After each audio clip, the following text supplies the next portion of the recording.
Hi. So basically in this video I'm talking about the developments coming to EPE and how does these developments affect and guarantees you getting maximum return on your own investment in EPE.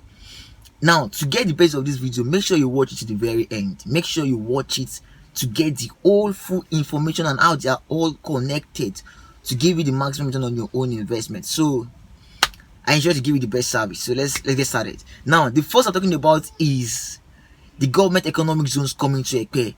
Now, any smart real estate investor knows that anywhere the government of a state is setting up national economic zones, is either you buy your first or you buy your next property in that neighborhood. Why?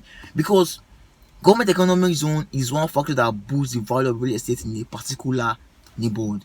Now, they are quite solid and highly valued government economic zones that has been set up in the EPE, Lekki and EPE ASICs. Then the first we're talking about is Lekki Deep Seaport. So this was worth about $2 billion, expected to bring in about $201 billion in revenue. That's taxes, royalties, and duties to both the federal government and state governments. Now, this is the part that concerns us about. Well, the last time the Minister of Information visited Lekki Deep Seaport, he said that it is expected to create both in terms of direct and indirect jobs to about 170,000 jobs is going to be created from the deep seaport. Now, that is a demand. Where will 170,000 people stay when they start working in the deep seaport? Where will they stay? You as a smart investor, what will come in is that's a demand that needs a supply. And then you come in to provide that supply by owning affordable real estate investments in that neighborhood. Now, most of us don't even know that the deep seaport, they're trying to make that place like alternative form. They're trying to decongest the demand and then the transaction going on in the Apapa and Tinkan. That's why they're coming towards that deep seaport. And then this was going to be accessible to the free trade zone area. So we're coming down to the free trade zone, to Lekki free trade zone. Now, the second economy that we're talking about is proposed Lekki International Airport. I don't even call it proposed international airport because I already done with the design. So what was just left is the financing stage. Now, they're bringing a $450 billion airport to EPE to cater for about 5 million people. That is a demand. Let's take for instance now the Ikeja and Murtala airports in Ikeja.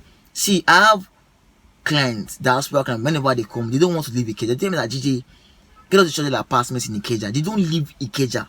Anybody that wants to come out, unless they want to come and check out properties investment on the island, people prefer to stay within that same neighborhood that are coming into the country in. That is a demand that you can actually create a supply for in EPE at the moment. Now, thirdly, the next economic we're talking about is the Fourth Mainland Bridge. The Fourth Mainland Bridge is the major purpose is just to decongest the traffic on the Third Mainland Bridge, and then it's going to be passing through the EPE ASICs. Now, we all know that we all know populated. The only access people have to the island from the mainland is the Third Mainland Bridge. That's like the major access people have. People coming from Ikorodu, people coming from Ikeja, people coming from Opebi, Bagada, everybody. The only access they have is the Third Mainland Bridge. That's like the major access everybody passes through. Now, trying to connect the Third Mainland Bridge is going to be from the island passing through EPE. It's going to be leading people to Ikorodu. That's just the plans out. That's how they're going to fly that Fourth Mainland Bridge, and it's going to pass through the EPE corridor. Now, that's also a major development to start moving towards that. As this, there's a bridge that can connect people right directly from the island down to Ikorodu, passing through EPE corridor, and there's a link in those acts, like there's a ring road comes to people will start moving, they'll start being a demand around that particular neighborhood. So that's about the Fourth Mainland Bridge. Next development we're talking about is the Lekki Free Trade Zone. Now, the Free Trade Zone has attracted foreign direct investments, FDI of about over $200 billion up to date, and then it has not begun operation. It has attracted that much FDI into the country, especially to won't increase the country GDP massively. Most of us don't even know that Nigeria country is trying to retrieve the maritime business logs to Togo, Cote d'Ivoire, and some other neighbors country. The Free Trade Zone is expected to create employment of about 205,000 job employments, both direct and indirect job combined together. Now, most of us don't know that the free trade zone is going to be custom free. Now, business people they will be importing their business, their goods. They will land this in the free trade zone. They will handle, they will manufacture. They will even re-export those goods, process them in the free trade zone, and they will export it back without interference of the custom. There is job employment. There is demand. Business people coming into that same neighborhood. That is a demand. Just as I'm saying, that is a demand that you can create a supply for as a smart investor. Now, the next thing we're talking about is the Lekki Expressway. This was constructed in 1981, just a normal pavement road. It is somewhere that we pass through. They go and come every day because of this are working Ekpe. Now, as at the past few years, they've been working on that road massively. The road is a two-stage road that they're working on. The first is from Lekki Junction down to Ekpe Junction. That's the first stage. It is already, let me say, 95% completed. They've worked on that road massively. It's a 6-lane road. It's creating it's going to be a space for BRT. So that's right from Lagos Island. There's going to be a BRT connection going to Ekpe through that Lekki Expressway. Now it's two phases. The first phase is from Lekki down to Ekpe Junction. The second phase is going to be from Lekki down to Abramadi Sonia. They're going to expand the road massively. Now that is coming. This development of this industrial establishments. There's an establishment. Remember the deep Seaport. Remember the international airports. Remember the refinery, and I'll still be going to the refinery. But remember this global economic zones coming to Ekpe. That is the reasons why Lekki Expressway is being worked upon massively. Now we're talking about private industrial establishment. We discussed the government economic zones coming up in Ekpe. There are also private industrial establishments that are coming up in the Ekpe corridor. And before I start, I want to read out a statement made by Olakunle Somelo during the platform program conference this year. Now, please pay close attention to this statement. He said that in every nation and every country that has experienced some form of radiance or growth, change has not come because of government operation. Change has come only because of entrepreneurs and non-profits. He said, I don't know one country that has grown because of the independence of its government. I don't know one. But he said he has studied all. But he does not know one single man that grow because of either government or politician, but because of the private entrepreneurs and non-profits. Now, this is a principal assumption strategist. That's what it does. Is a full-time futurist. Now, the first private entrepreneur I'm talking about is the Dangote refinery. It's very popular. It is far more what the way we preach about it to our clients. You know, a client wants to tell me that you guys have refinery so much, and then I was like, sir, the refinery is far more valuable than the way we talk about it. But that's the case for another day. Now, the refinery is 6 times bigger than Victoria Island. It's 6 times bigger than Victoria. It's on about 2,000 and something hectares of land. What the Dangote refinery is sitting upon. It is expected to create over 20,000 jobs for both direct and indirect jobs for Nigerians.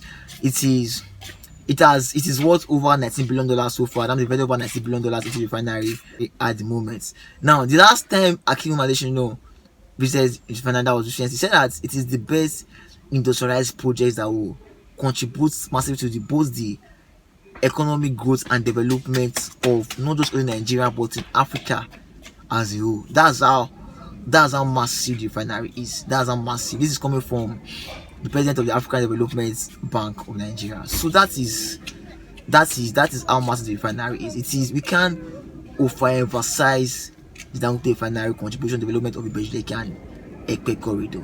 Now, next I'm talking about Alaro City is a work, live and play center. It is currently housing over 45 multinational companies worth billions of dollars. That's how massive Alaro City is. A work, live and play center.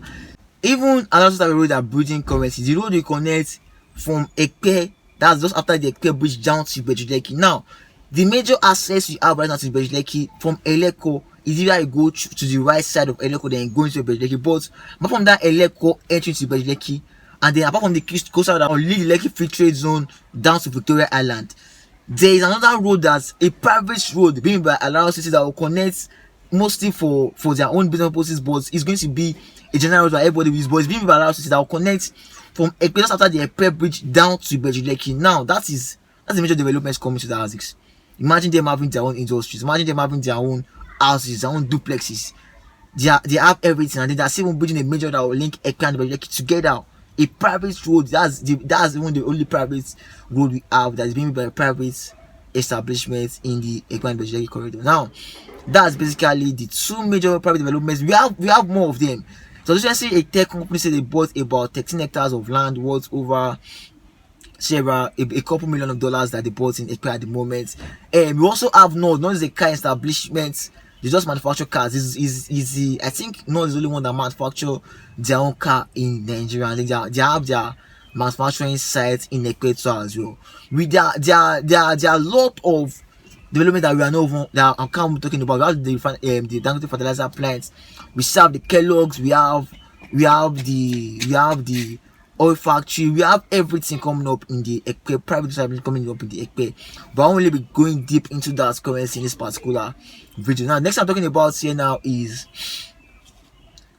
individual estate developments coming to Ekpe and Lekki corridor, which is one of the things that make Ikeja very structured than maybe somewhere like Okpebe is the way it was planned initially. Somewhere like the MKO Abrela estates, we have a couple of estates that was coming up. They were planned, several mini estates coming up in that neighborhood. And then the same thing is happening in Ekpe.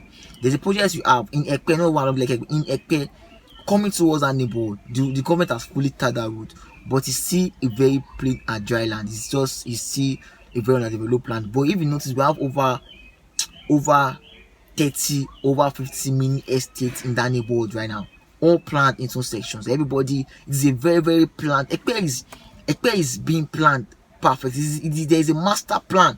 It's a master plan for Ekpe. There are a lot of private, individual mini estates coming up in the Ekpe corridor. This will massively boost the value of assets in Ekpe. Currently now, a mini flat in Ekpe goes for as I $200,000 now. Just a mini flat in Ekpe. Now imagine when these mini estates are being fully functional, it will greatly increase the value of housing units in this neighborhood. Even in an estate in Ekpe right now, I talked about initially, that's in the Simi Lagos. Simi Lagos sales for as 200 million already, and that's because of the kind of plant coming to Simi Lagos. It's going to be having a polo club, a golf course. It's going to be a farm. It's going to be having a farm. It's going to be a farm to tables, like it's going to be farm produce, and then you're going to be from the farm that is where you cook in your kitchen. That is going to be having a golf course, going to be having a jet. You're going to be having where your helicopter is going to be landing in the estate. Is the kind of plan in the Simi. So the highest part of land was 200 million in Simi. That's because of the kind of plan land we have for that project at the moment. So now all this contributes to the development of Lekki. See, recently a passing company of ours, that's Lekki, the owner of the company, that's the developer, the MD, that's Baisada Ajayi, we had an interview with him. He was like, when I got that property, they went inside property in the Lekki. He said it was very, very hard. They saw 15 better sites. He saw one that he was so interested in that particular property, and then by the time he went to to charge the land out, so that it is already owned by someone already. See, he said that there is the scarcity of land in the Lekki and Ekpe as is now is becoming very, very, very high. You barely see lands that are not under acquisition already, that is not already being owned by individuals, and there's actually just dry land, just keep on going down into